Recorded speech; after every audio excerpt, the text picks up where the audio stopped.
It makes a lot for Bangladesh, that's the Rohingya issue. And so you have to succeed, make it happen, and we're all with you. At 171 million people in Bangladesh, wish you all the success. Thank you. And I will talk about whether Bangladesh should be part of ASEAN, and as I said, I will hate myself. I consider myself personally as a part of ASEAN. It goes for a long time. It's, because when I started my work, the first country that adopted our work was Malaysia. Amana Ikhtiar, Malaysia, and next to your constituency. Well, how do you see Bangladesh and ASEAN and your aspirations there? Thank you very much. You summed up very, very well for me, the background of it.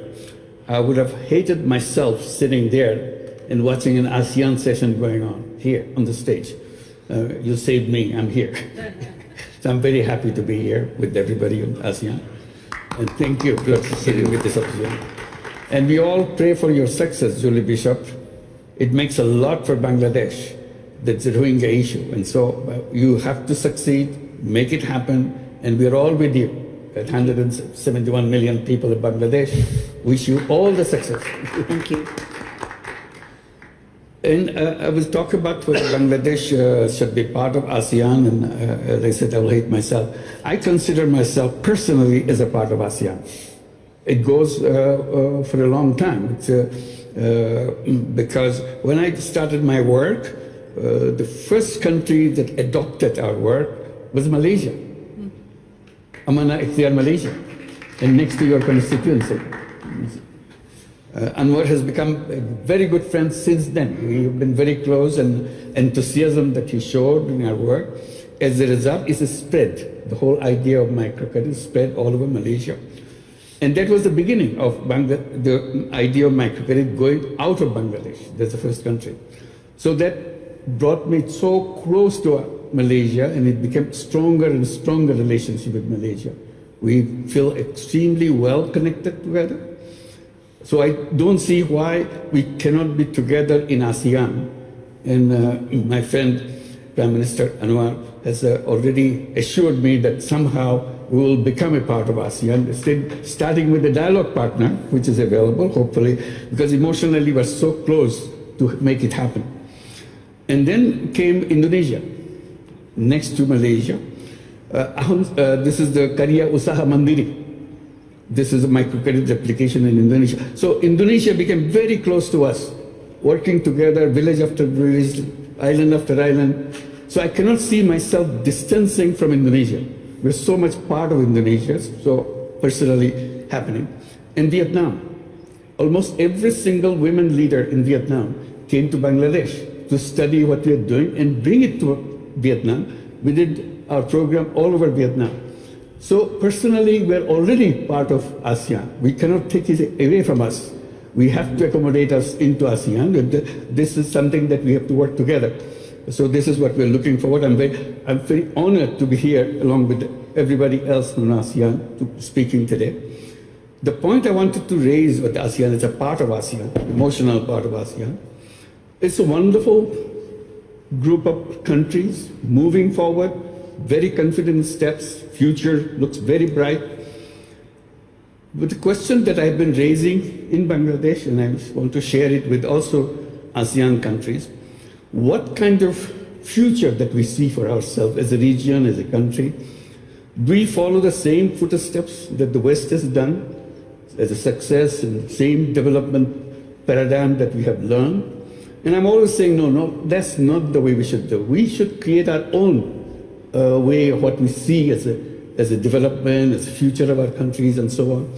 One of the things we said, all the issues and the definitions and the concepts that we have adopted from the Western way of looking at it can be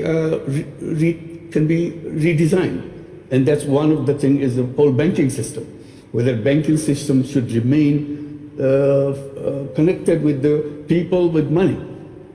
Can it be redesigned to bring it to people who don't have money, starting with that?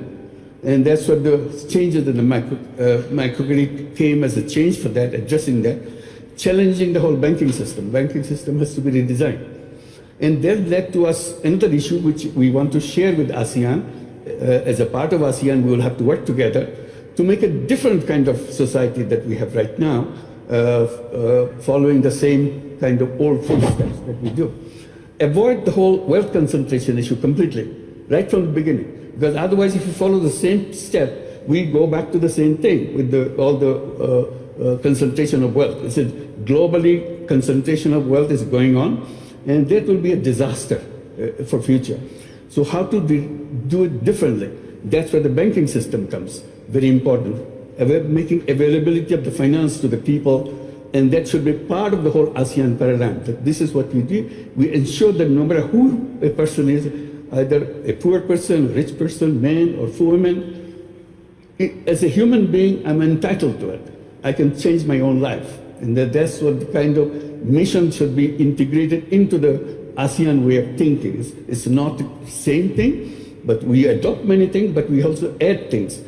And that led to the issue of entrepreneurship, which we have been talking in Davos.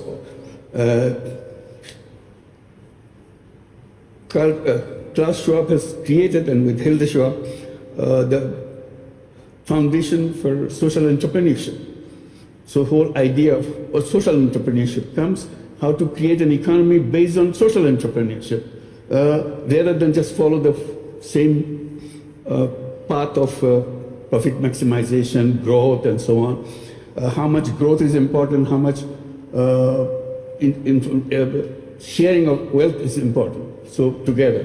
So those are the things that we have to address together in ASEAN framework to make sure we not only progress, we also progress in a different way, as it becoming an example for the rest of the world. We should not be just copying things the way it happened in the past, and allowing the young people to take lead. This we have coming from Bangladesh, coming from the uprising of the young people from Bangladesh is very strong right now with us, to show that what the capacity of the young people, how to bring up the young people to lead the nation, lead the people with their ideas, with their concept, their technology. They are completely different kind of generation, unlike the generation that who run the country.